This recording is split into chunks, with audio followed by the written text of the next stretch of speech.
showcases, public manifestations, the SRC leadership must be seen as providing a voice first for the students you lead and for the communities you live in by contributing to national policy discourse.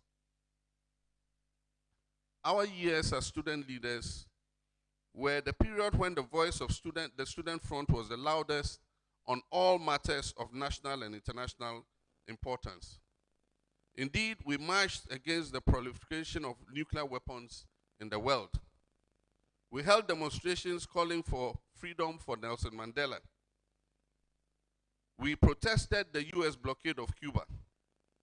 We also demonstrated and issued press conferences on issues of national importance involving human rights and matters of governance. We rioted and protested the murder of Ajay Berima, a student of Commonwealth Hall, who was shot by a police officer and killed during a cleanup campaign we were engaged in. In other years, students have abandoned their studies and offered themselves in hard labor to help haul cocoa, which has been stuck in some remote parts of our country, to the cocoa sheds. This happened in the early 80s. And this was their contribution to rebuilding our nation when we fell into crisis. Some of the most far-reaching policies that have positively contributed to Ghana's education system were evolved with the active participation of student leaders then. Indeed, it is through constructive student engagement in the 1990s that the GET Fund was instituted to support tertiary education. Students were a very important part in the National Stakeholders Conference that gave birth to the GET Fund. And the GET Fund is one vehicle that has had the most profound impact on educational infrastructure in Ghana.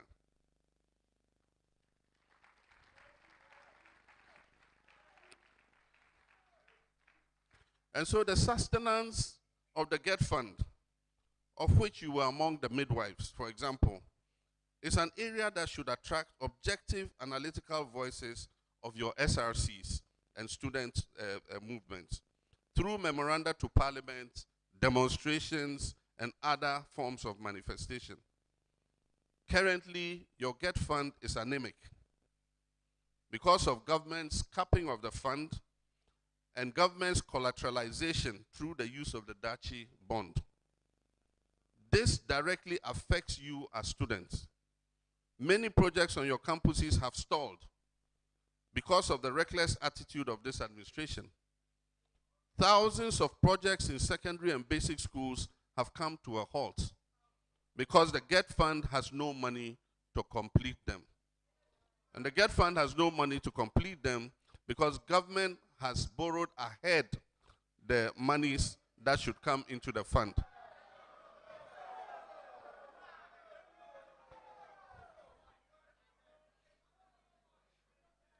At the last reckoning, there were 5,400 schools that exist under trees and in dilapidated structures at the basic level.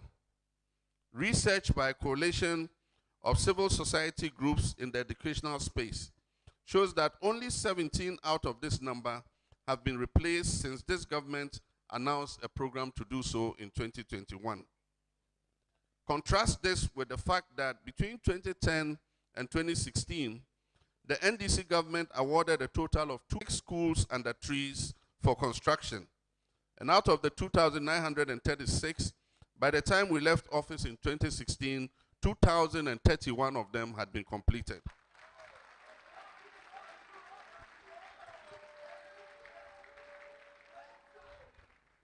As we speak, many students at the basic level do not have chairs and desks and must either sit on the bare floor or lie on their stomachs during classes.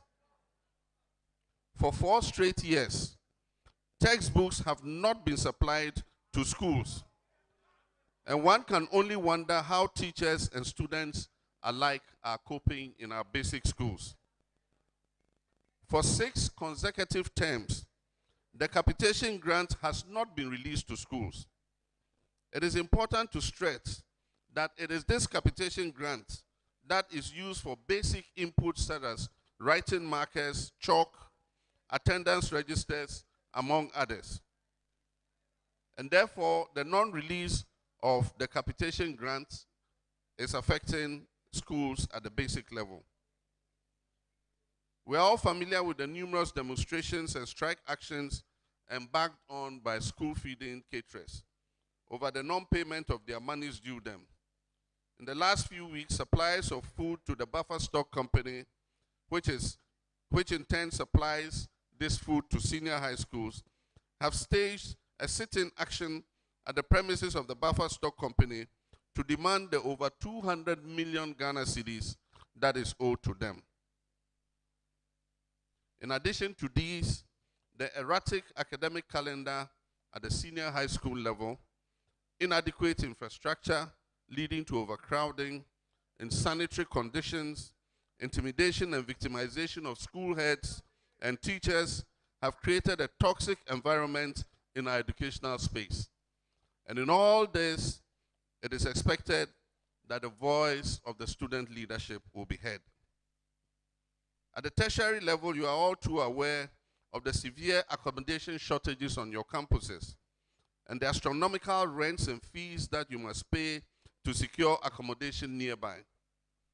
This is due to the underinvestment in facilities on the various campuses which the GET Fund was designed to address. Other sectors are affected as well, not only education. Health professionals are leaving in droves to seek greener pastures abroad. The NHIS is on its knees. Government's capping of the fund and refusal to release monies for payment of claims and fraud have eroded the services available under the National Health Insurance Scheme. Today, it is rare for you to visit the hospital and receive medication under the NHIS. You'd have to get a prescription, go to the pharmacy, and buy any drugs that you need. Even in some cases, ordinary paracetamol you can get in the hospitals. The District Assembly Common Fund is in arrears for many quarters. The development function of the district assemblies has been usurped by the national development authorities.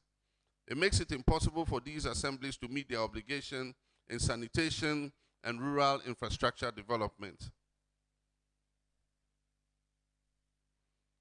Another major problem we face as a country is the weakening and politicization of state institutions, which is a most dangerous phenomenon against which we must all speak up.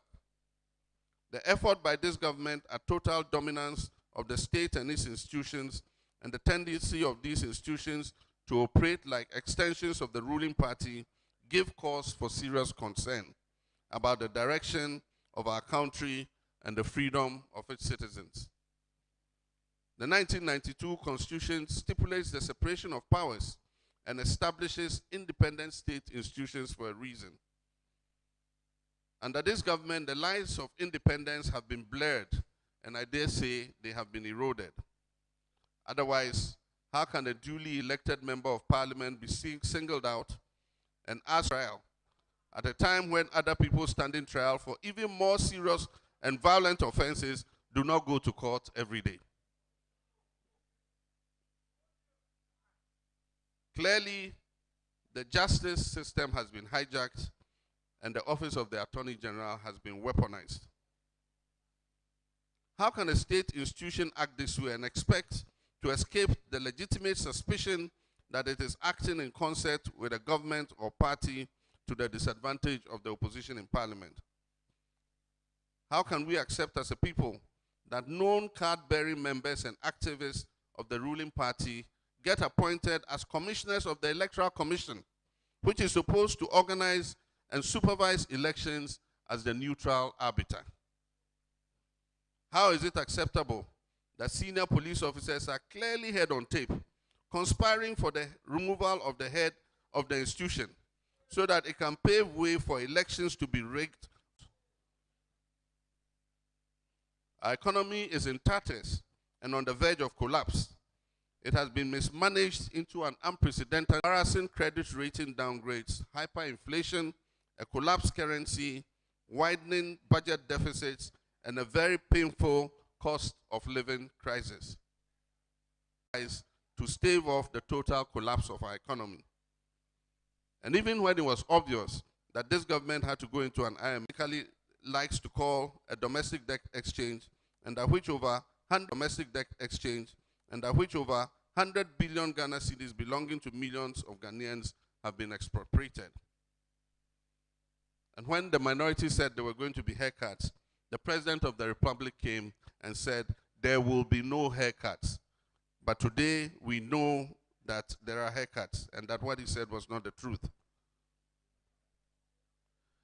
The recklessness, arrogance, and calamitous economic government considered the safest and most secure investment instrument, the purchase of government bond, has been reduced to the most risky. There's everything wrong with our country today, and the more voices there are that demand better and accountable governance, the quicker we can create the synergy required to come out of it. We cannot leave these voices only to the opposition. We cannot leave it only to civil society organizations. We cannot leave it to traditional authority. We cannot leave it only to religious authority. The student body must also take an interest and speak up. It is regrettable to point out that in recent years, the voice of students on national affairs has been rather muted and subdued. This has largely come about because of the apathetic attitude towards matters of governance and political infiltration of the ranks of student leadership. It is most worrying to observe that for some time now it has been difficult to identify who the true and actual leaders of the National Union of Ghana students are. As almost every election of theirs ends in controversy, with different factions claiming to be the Tvucc leadership.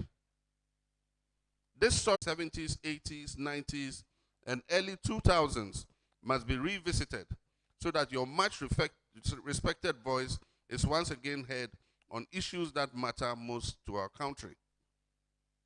To paraphrase the 14th century Italian writer, poet, and philosopher Dante Alighieri, he says, the darkest part of hell is reserved for those who maintain silence in times of moral crisis. And I would say the hottest part of hell is reserved for those who maintain silence in times of moral crisis. Through your office as SRC, through your voice as SRC, you can contribute to nation building by demanding accountability from not only government and its agencies, but also from the legislature, the judiciary, especially on matters of freedom and justice. Student leaders must be bold, fair, and firm in influencing students to support government initiatives that inure to their benefit and to the larger Ghanaian society. Similarly, SRCs must be vocal in taking a stance on behalf of the NDC, which I will have the privilege to lead into the 2024 elections.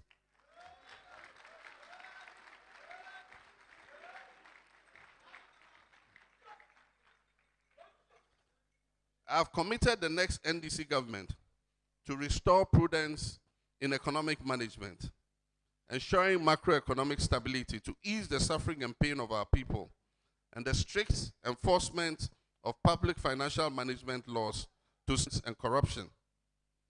I've also committed the next NDC government to assemble the leanest and most efficient government under the Fourth Republic, with no more than 60 ministers and a radical reduction in the hordes of political appointees at the presidency.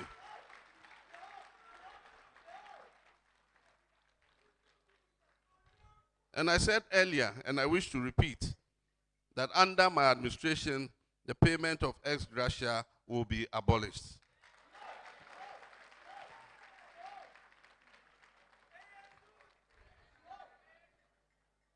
I've indicated that the next NDC government will carry out the most far-reaching and comprehensive constitutional governance and institutional reforms under the Fourth Republic, aimed at strengthening these public and state institutions